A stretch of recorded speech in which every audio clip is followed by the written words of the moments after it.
안녕하십니까. 저는 락플레이스의 이종정 부장입니다.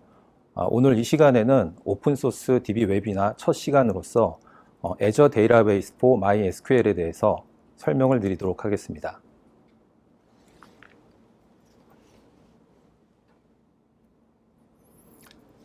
네, 오늘 목차고요. Azure Database for MySQL이 무엇인지 먼저 간단하게 설명을 드리고요. MySQL 디플로이하는 부분 설명드릴 거고, 디플로이한 MySQL의 엔진 튜닝하는 부분을 좀 짚어볼 겁니다. 그리고 마지막으로 온프레미스 상의 MySQL을 Azure 상의 MySQL로 마이그레이션하는 방법에 대해서 소개를 해드리도록 하겠습니다.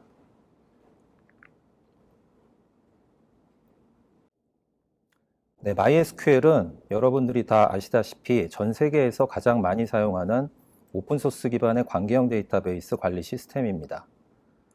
Azure Database for MySQL은 MySQL 커뮤니티 버전을 Azure 클라우드 상에 그대로 구현을 한 서비스라고 보시면 되겠습니다. 예측 가능한 성능과 동적인 확장성으로 다양한 업무 워크로드를 처리할 수 있는 완전 관리형 데이터베이스 Azure 서비스 제품이고요. Azure에서 커뮤니티 버전을 그대로 사용이 가능하기 때문에 일관성 있는 개발 환경, 그리고 온디맨드 자원 관리 등의 이점을 그대로 가져갈 수가 있습니다. 여기 그림에 보시는 대로 Azure CLI, 그리고 Azure 포탈, 혹은 REST API를 이용한 어플리케이션을 통해서 제어가 가능하고요. 그리고 이제 일반 커뮤니티 버전과 마찬가지로 원격 클라이언트나 워크벤치 혹은 PHP MyAdmin과 같은 툴을 이용한 접속도 가능합니다. 가장 중요한 특징은 풀 매니지드 서비스 제공으로 버튼 몇 번 클릭해서 DB를 생성하고 나면 인프라 관점의 업무들은 별도로 신경을 쓰지 않으셔도 된다는 점입니다. 예를 들어 소프트웨어 패치나 업그레이드 작업, 그리고 백업 작업, 장애 처리 작업 등은 Azure 데이터베이스 서비스에 이제 맡기시면 되고요. 고객은 유지 보수와 장애 처리에 투입하던 자원을 비즈니스 쪽으로 전환해서 핵심 역량에 집중을 하시면 되겠습니다. 다음으로 기업이 사용하고 있는 다양한 오픈소스 개발 언어와 프레임워크를 지원한다는 장점이 있고요. 그리고 파스 형태이기 때문에 다양한 랭귀지와 프레임워크를 바로 사용할 수 있도록 미리 세팅이 되어 있습니다. 그래서 샘플 코드를 어플리케이션에 복사해서 바로 사용이 가능합니다. 그리고 다음 특징으로는 이제 고가용성을 기본으로 이제 제공하고 있다는 점인데요. 여기서 이제 중요한 게 기본으로 제공하고 있다는 말인데요. 인스턴스를 생성을 하시게 되면 자동으로 백업본을 생성을 해줍니다. 그래서 별도의 비용을 들이지 않고도 고가용성 서비스를 이용할 수 있다는 장점이 있습니다. 그리고 제 보안에 대해서 좀 잠깐 말씀드리면, 시놉시스라고 미국의 IT 회사인데요. 여기 설문조사 결과에 따르면은 약 60% 이상의 응답자가 조직에서 오픈소스 관리에 대한 인식이나 프로세스가 없다고 답을 했습니다. 그래서 사이버 공격자들은 이러한 특성을 잘 이해하고 오픈소스 보안 취약점이 발생할 경우에 이제 다양한 경로를 통해서 보안 공격에 이제 활용을 하고 있는 그런 상황입니다. 그래서 오픈소스의 안전한 사용을 위해서는 라이센스와 보안 관리가 필수인데, Azure 데이터베이스 클라우드를 사용하시게 되면 그런 걱정은 하지 않으셔도 될 것 같습니다.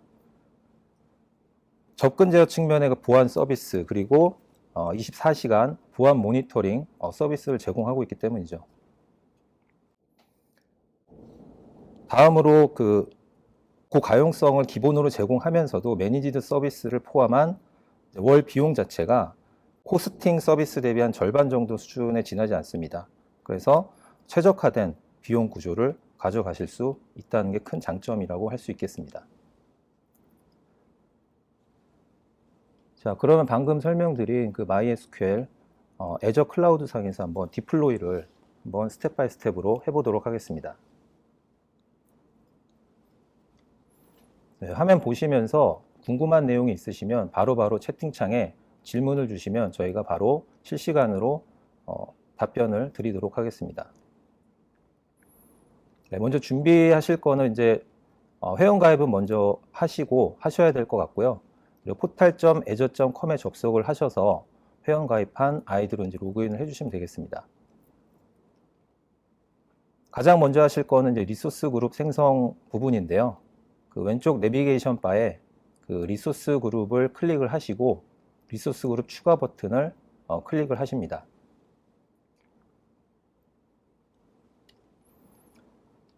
리소스 그룹을 생성하기 위한 이제 정보를 이제 입력을 해주시면 되고요. 기본 정보를 입력을 하셨다면 리뷰 만들기 버튼을 클릭해 주시면 되겠습니다.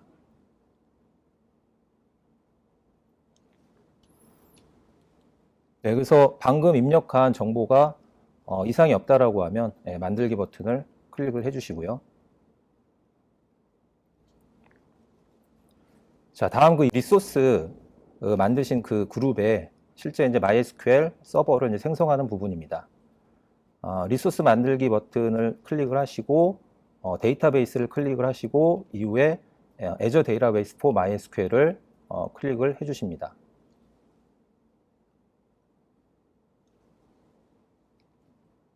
네, 그럼 이제 MySQL 서버에 대한 이제 정보를 이제 입력하는 입력란이 나오는데요. 사실 이것만 입력하면 이제 만들기는 다 끝이 납니다. 굉장히 간단하죠. 자, 서버 이름은 서버 이름 적어주시면 되고요. 그 다음에 이제 구독은 구독 기본 디폴트로 되어 있는 거 선택을 해주시면 될 거고요. 그 다음에 리소스 그룹은 앞에서 만든 리소스 그룹을 선택을 해주시면 됩니다. 그리고 소스 선택 같은 경우는 기존에 이제 백업본이 있다면 그 백업본의 정보가 여기에 이제 나타나게 될 거고요. 그게 아니고 그냥 신규 서버를 구성한다라고 하면 비어 있음을 선택을 해주시면 됩니다. 다음에 그 서버 관리자 로그인 정보를 입력을 해주시면 되고요. 그 다음에 위치. 한국에는 이제 리전이 크게 두 개가 있습니다. 한국 중부, 한국 남부. 서울과 부산에 리전이 위치해 있으니까 현 위치와 가까운 위치로 선택을 해주시면 되겠습니다. 마지막으로 버전은 지금 현재 지원하는 버전이 5.6 버전, 5.7 버전을 지원을 하고 있습니다. 그래서 해당하는 버전에 맞게 선택해서 만들기를 수행을 해주시면 되겠습니다. 가격 책정에 대한 부분은 뒤에서 설명을 드리도록 하겠습니다. 네, Azure MySQL 서버는 기본, 범용, 그리고 메모리 최적화 세 가지 가격 정책 중에 선택이 가능합니다.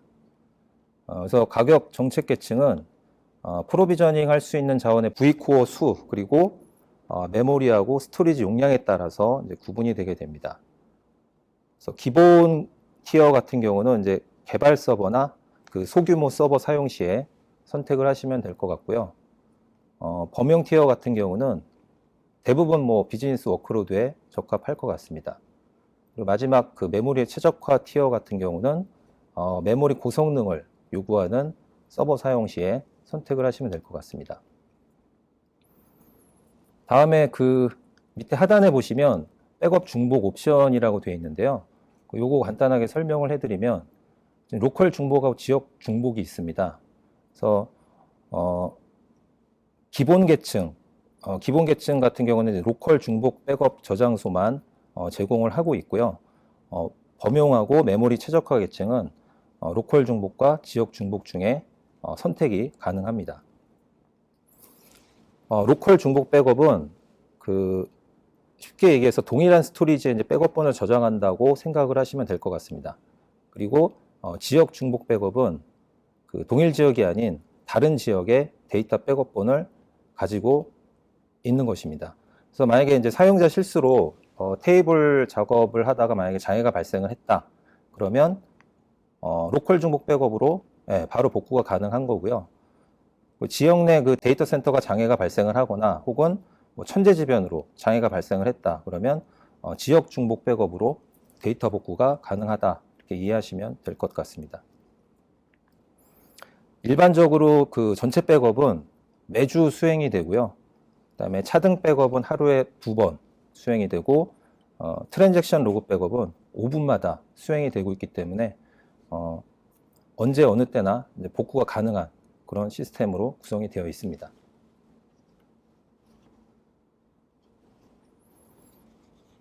네, 이제 생성을 버튼을 누르게 되면은 배포가 진행이 되는데 수분 내에 완료가 되게 됩니다.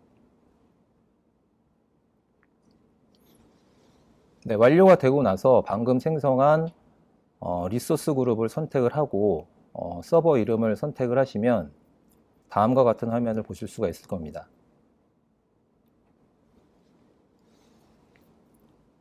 네, 개요 부분인데요. 방금 등록한 서버의 기본 정보가 나오고 그리고 모니터링을 할 수 있는 그리고 얼럿 정보를 확인할 수 있는 대시보드 형태의 화면을 보실 수가 있습니다. 한 화면에 볼 수 있도록 구성을 했기 때문에 편리하게 서버 모니터링을 할 수가 있습니다.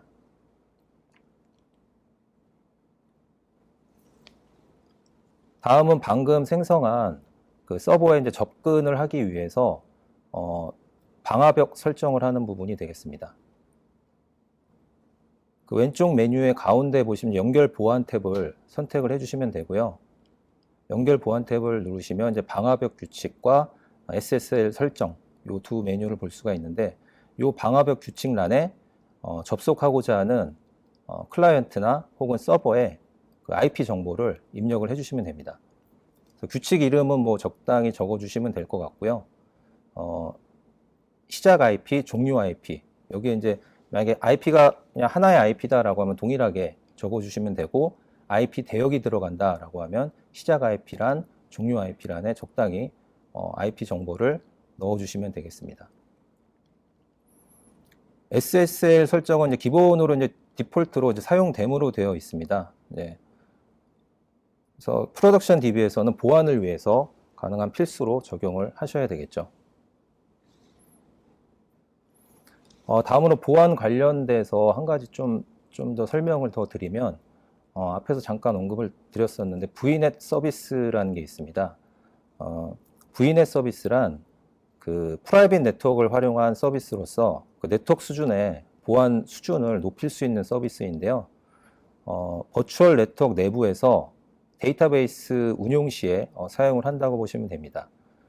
자동적으로 오디팅 및 로깅을 수행하기 때문에 강력한 보안 모니터링이 가능합니다. 그래서 애저 리소스 간의 뭐 통신이라든지 혹은 하이브리드 구성에서 뭐 온프레미스 그리고 애저 리소스 간의 어떤 통신이라든지 이런 것들을 사용하실 때 VNet 서비스를 사용을 하시게 됩니다.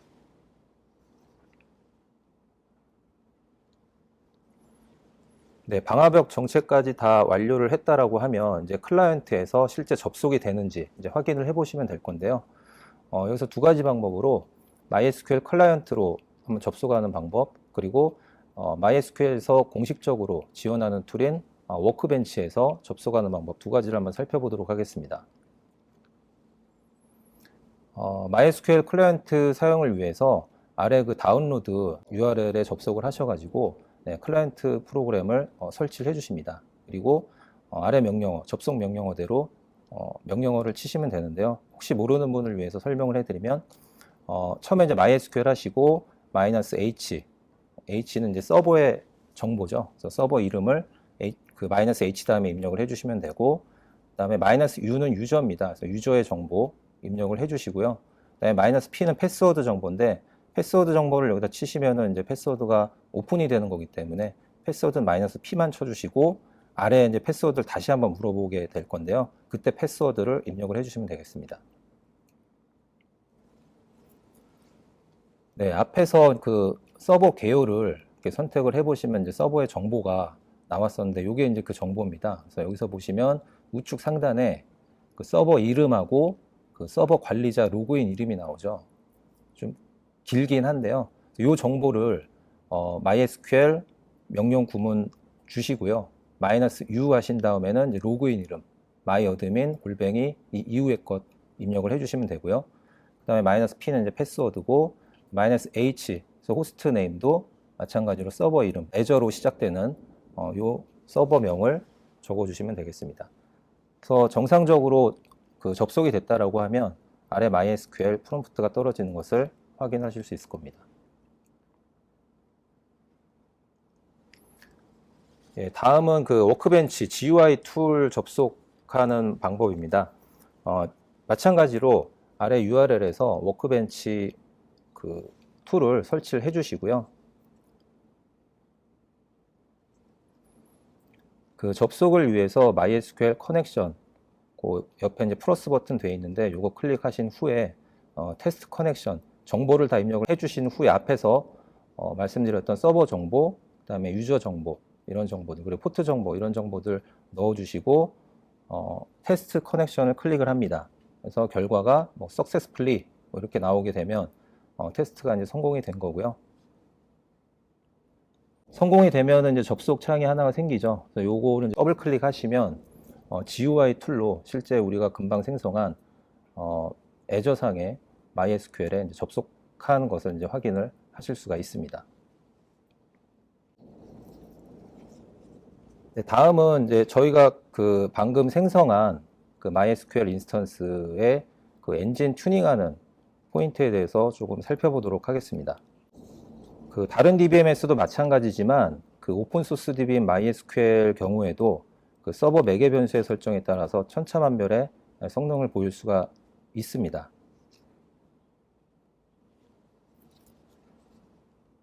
애저 데이터베이스에서 제공하고 있는 설정 항목은 약 100개에서 120개 정도가 되고요. 지원되는 그 서버 매개 변수 목록은 계속 지금 확장 중에 있습니다.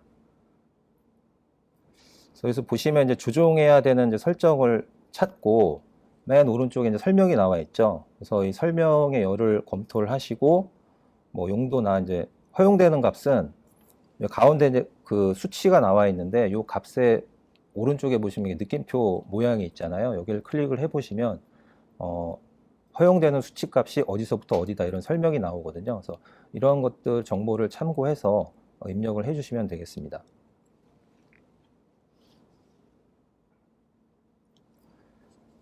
네, 그리고 이제 파라미터 값을 변경을 하신 후에는 이제 저장을 하시면 되고요.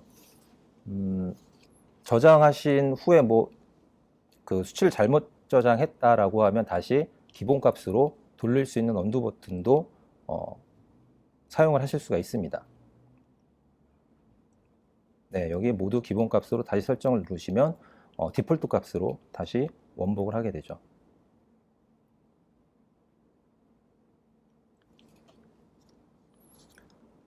네, 다음은 그 주요 서버 매개 변수에 대해서 한번 살펴보도록 하겠습니다. 먼저 첫 번째로 그 InnoDB 어댑티브 해시 인덱스라는 파라미터가 있는데요.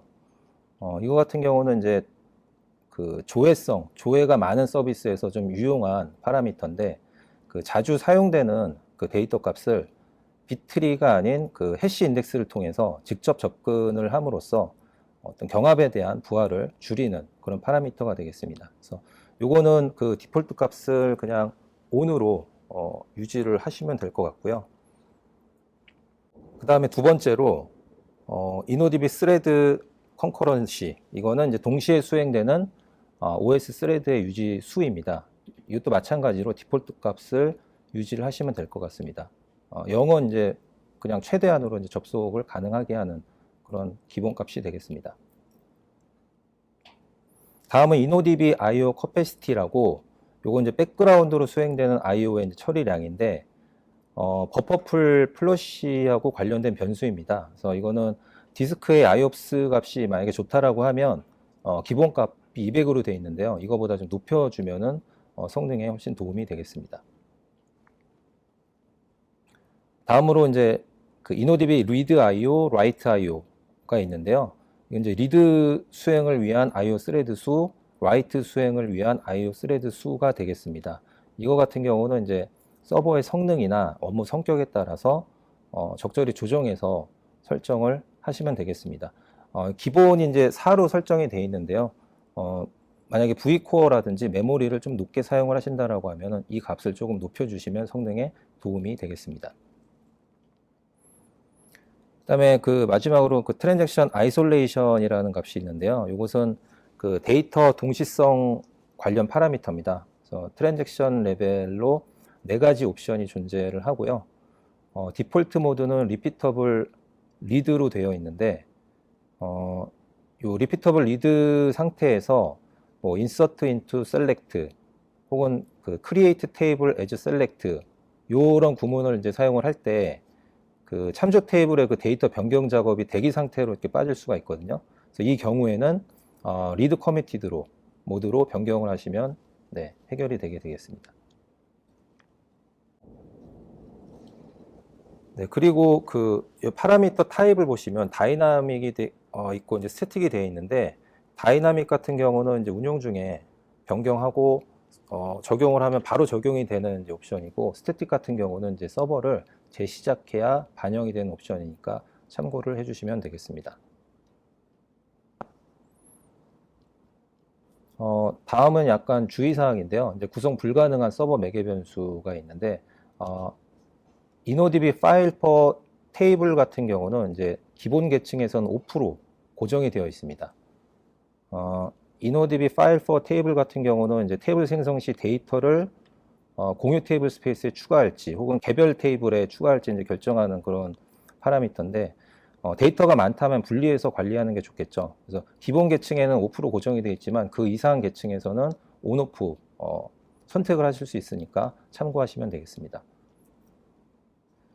그리고 InnoDB 플러시 로그, 트랜잭션 커밋, 이건 이제 데이터의 안정성을 위해서 이제 설정이 가능한 값인데, 0, 1, 2 이렇게 설정을 할 수 있습니다. 이거 디폴트 1 값이 되어 있는데요.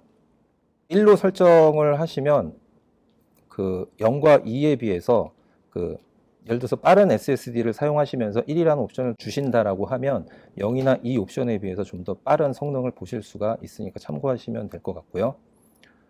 그리고 싱크 빈 로그 같은 경우도 1로 고정이 되어 있습니다. 1은 이제 가장 예측 가능한 성능을 제공할 수 있기 때문에 이것도 참고로 하시면 되겠습니다. 그 다음에 InnoDB 버퍼풀 사이즈하고 최대 연결 개수가 있는데, 요거는 이제 가격 그 책정 계층, 지금 기본하고 범용하고 메모리 최적화되어 있는데, 요거나 아니면 이제 V코어 수에 따라서 정해진 수치로 이렇게 설정이 되기 때문에 그 어플리케이션 그 요구 사항에 따라서 용량 사이징을 하신 후에 그 적당한 가격 계층을 선택을 하시면 될 것 같습니다.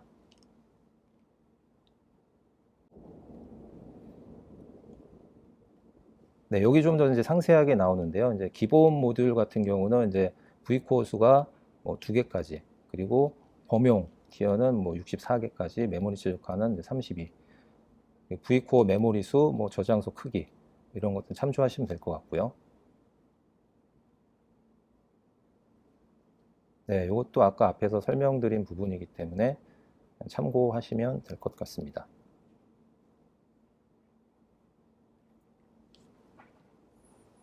예, 다음으로 그 온프레미스 상의 이제 MySQL을 애저 클라우드 상에 이제 마이그레이션하는 데이터 마이그레이션 방법론에 대해서 간단하게 설명을 좀 드리도록 하겠습니다. 네, 크게 두 가지를 설명을 드릴 텐데요. 먼저 설명드리기 전에 기본적으로 이제 스토리지 엔진 같은 경우는 InnoDB 엔진을 사용을 하셔야 됩니다. 그래서 만약에 스토리지 엔진이 MyI3 엔진이라면은 마이그레이션 하기 전에 InnoDB로 변환 작업이 선행되어야 되니까 이 점은 참고하시기 바라고요. 자, 먼저 첫 번째로 그 다운타임이 어느 정도 허용되는 그 소규모 서버 같은 경우, 요거는 이제 그 일반적으로 많이 사용하는 MySQL 덤프 명령이나 이제 워크벤치 툴을 이용을 하셔가지고 온프레미스 그 데이터베이스를 백업을 받고 그 백업받은 파일을 애저상에 MySQL로 복원하는 방법으로 사용을 하시면 될 것 같습니다. 그리고 두 번째는 다운타임을 최소화해야 되는 경우, 혹은 대용량 DB일 경우, 이때는 그 애저의 DMS 컨티뉴어스 싱크 기술을 이용을 해서 다운타임을 최소화해서 마이그레이션을 하는 방법, 이렇게 크게 두 가지 방법이 있습니다. 그래서 두 번째 그 대규모 용량이거나 이제 서비스 다운타임이 최소화되어야 될 경우는 그 온라인 마이그레이션을 지원하고 있으니까 이 점 참고하시기 바랍니다. 자, 그럼 두 가지 방법 중에 첫 번째로 MySQL 덤프를 이용한 마이그레이션에 대해서 한번 확인을 해보도록 하겠습니다. 먼저 이제 원본 그 데이터베이스 정보를 확인을 하고요. 버전을 확인해 보면 5.7.26이라는 거를 확인할 수가 있었고, 그다음에 이제 타겟 그 MySQL 대상 정보를 확인을 하면 얘는 버전이 5.7.24 이렇게 확인을 했습니다. 여기서 이제 중요한 거는 마이그레이션을 이제 가능하게 하려면 주 버전과 부 버전까지는 일치를 해야 됩니다. 그래서 여기서 5.7까지 이제 일치하기 때문에 이제 마이그레이션이 가능한 상태임을 확인을 했습니다. 그래서 여기서 우리는 이제 시스벤치라는 데이터베이스에 SB 테스트 1이라는 테이블, 지금 건수를 한번 조회해 보니까 200만 건 정도가 되는데, 이 시스벤치라는 데이터베이스를 클라우드상의 MySQL DB에 마이그레이션을 하고자 합니다. 네, 먼저 원본 데이터베이스와 타겟 데이터베이스의 통신이 돼야 되기 때문에 방화벽 설정, 아까 앞에서 보여드렸던 방화벽 설정을 연결 보안해서 해주시면 되고요. 그래서 타겟 대상이 되는 서버에 IP 정보를 입력을 해주시고 저장 버튼을 클릭을 해주십니다. 네, 그러면 이제 지금 현재 원본 데이터베이스 백업을 수행을 해보도록 하겠습니다. MySQL 덤프 명령을 이용을 해서 시스벤치라는 데이터베이스를 dump.sql이라는 파일로 백업을 합니다. 그리고 이제 타겟 대상이 되는 데이터베이스에 그 복원 대상 데이터베이스를 빈 데이터베이스를 생성을 해주는 거죠. 그래서 create 데이터베이스 시스벤치에서 동일한 명의 데이터베이스를 생성을 해줍니다. 다음은 방금 백업 받은 dump.sql이라는 파일을 타겟 그 데이터베이스 MySQL에 이제 복원 업로드를 하는 거죠. 그래서 MySQL 옵션 주시고 복원 옵션 주셔가지고 금방 생성한 시스벤치라는 데이터베이스에 파일을 업로드를 시킵니다. 그래서 복원 중에 MySQL 프로세스, show process list라는 구문을 사용을 해서 진행 정보를 확인을 하실 수가 있습니다. 네, 프로세스가 완료가 되고 나면은 그 타겟 데이터베이스에 접속을 하셔가지고 실제 시스벤치라는 데이터베이스로 들어가셔서 SB 테스트 1이라는 테이블이 정확히 데이터가 들어왔는지 확인을 하시면 되겠죠. 그래서 셀렉트 카운트 하셔가지고 보시면 원본 그 테이블 카운트 수와 마찬가지로 200만 건이 들어와 있는 것을 확인하실 수가 있습니다. 네, 다음은 그 DMS를 이용을 해서 데이터를 마이그레이션 하는 그런 내용인데요. 먼저 원본 DB의 그 대상 정보 마찬가지로 버전 정보 확인하고 타겟 DB의 대상 정보, 버전 정보를 확인을 합니다. 마찬가지로 5.7까지 일치하기 때문에 이것도 마이그레이션이 가능한 상황임을 확인을 하였습니다. 동일하게 그 시스벤치라는 데이터베이스를 마이그레이션 할 건데요. SB 테스트 1도 조회해 보니까 200만 건 똑같이 들어있고 타겟 DB에는 아직 시스벤치라는 데이터베이스가 없는 것을 확인했죠. 그래서 이관 대상 데이터베이스를 시스벤치 데이터베이스를 생성을 해주고요. 그리고 이제 이거 그 사전에 이제 스키마를 먼저 넘겨야 되거든요. 그래서 원본의 시스벤치 데이터베이스에 그 SB 테스트 1 테이블의 스키마를 생성을 해줍니다. 생성을 해주고 요 생성해준 파일을 타겟 DB로 이관을 시켜줍니다. 네, 스키마가 정상적으로 이관이 됐는지 그 타겟 DB에서 확인을 하는 내용이 되겠습니다. 시스벤치 데이터베이스로 이동을 해서 쇼 테이블 정보를 확인을 해보니까 SB 테스트 1이라는 테이블이 있는 것을 확인을 할 수 있었고요. 지금은 이제 빈 테이블이겠죠. 여기에다가 이제 DMS를 이용을 해서 우리가 데이터를 이전을 시키도록 하겠습니다. 사전 작업을 이제 몇 가지 해야 되는데요. 먼저 그 DMS 인스턴스를 이제 생성을 하게 됩니다. 그래서 리소스 만들기에서 Azure 데이터베이스 마이그레이션 서비스를 검색하신 후에 DMS 인스턴스를 생성을 하십니다. 그래서 서비스 이름 그리고 구독명 그다음에 리소스 그룹 선택하시고 위치도 마찬가지로 리전의 위치 적당히 정해 주시고요. 그리고 데이터베이스의 마이그레이션은 이제 가상 네트워크, 아까 설명해드린 VNet을 이용해서 데이터가 마이그레이션 되기 때문에 VNet 설정도 여기서 해주시면 되겠습니다. 네트워크 이름만 적절히 정해주시면 시스템에서 알아서 구성을 해주니까 뭐 어렵게 생각하지 않으셔도 될 것 같습니다.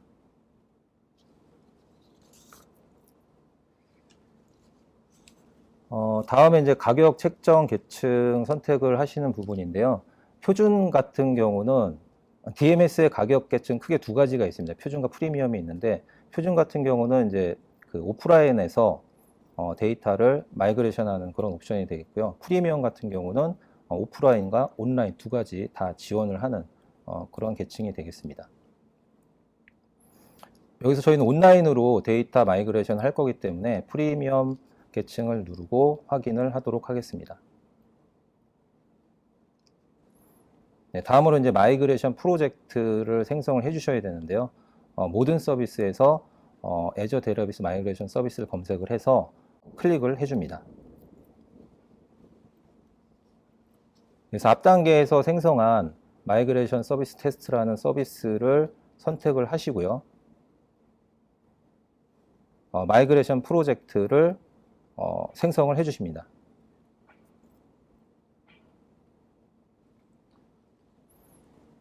네, 마이그레이션 프로젝트에 대한 정보도 프로젝트 이름은 적절히 주시면 될 것 같고요. 원본 서버는 이제 MySQL 설정을 해주시면 될 것 같고, 대상 서버는 Azure Database for MySQL 선택을 해주시면 되겠습니다. 그 다음에 활동 만들기 및 실행을 수행을 하십니다.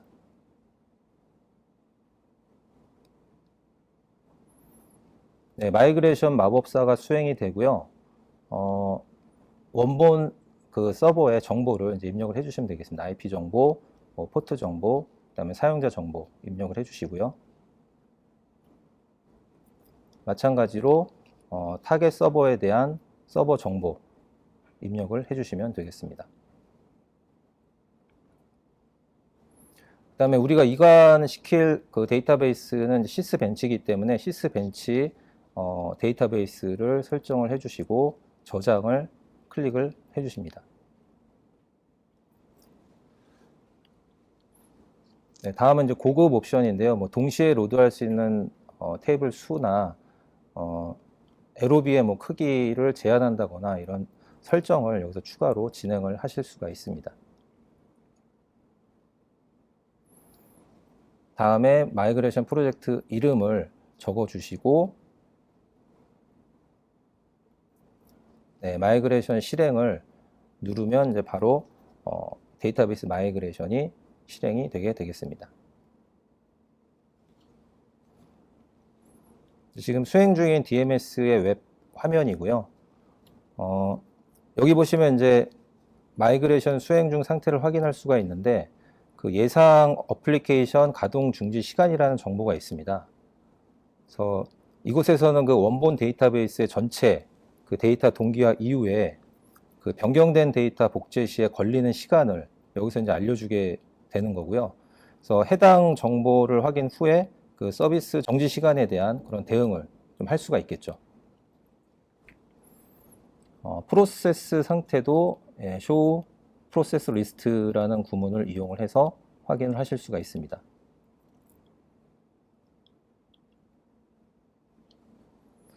자, 마이그레이션이 끝나고 나서 이제 Azure MySQL의 SBTest1이라는 테이블의 로우 개수를 확인하는 장면입니다. 200만 건이 정상적으로 마이그레이션 된 것을 확인을 할 수가 있었습니다. 그 다음에 전체 로드가 완료된 후에 DMS 웹 화면인데요. 그 전체 데이터 그 동기화가 끝나고 나면 보류 중인 변경 내용, 오른쪽에 보시면 보류 중인 변경 내용이라고 나와 있는데, 요게 이제 0으로 돼야 이제 완전히 끝난 거거든요. 적용을 하시면 이제 마이그레이션이 마무리가 됩니다. 그 서비스가 좀 바쁠 경우에는 전체 데이터 동기화 이후에 그 동기화를 그 하는 동안에도 데이터가 막 추가되고 업데이트하고 막 그렇게 되겠죠. 그래서 이때는 증분 데이터 동기화를 수행을 하시면 됩니다. 그래서 증분 데이터 동기화까지 또 마치게 되면 마찬가지로 보류 중인 변경 내용이 있는지 확인을 하신 후에 에지이즈에 접속 중인 어플리케이션을 중지를 시키고요. 그리고 실행 중인 DMS 서비스의 그 중단 시작 버튼을 클릭을 하시면 마이그레이션이 정상적으로 종료가 되게 되겠습니다. 이후에 이제 투비 서버에 어플리케이션을 연결을 시키고 서비스 이상 유무를 확인을 하시면 정상적으로 마이그레이션이 됐는지를 확인을 하실 수가 있습니다. 제가 준비한 거는 여기까지고요. 저희 락플레이스에 대해서 좀 간단하게 소개를 해드리면 저희 락플레이스 같은 경우는 오픈소스와 그 클라우드 그 전문 기업으로서 오픈소스 관련해서 최다 엔지니어 그리고 최고 기술력을 보유하고 있습니다. 그래서 고객의 그 성공적인 오픈소스 플랫폼 구축을 위해서 인프라부터 응용 소프트웨어 전반에 걸쳐 서비스를 제공하고 있습니다.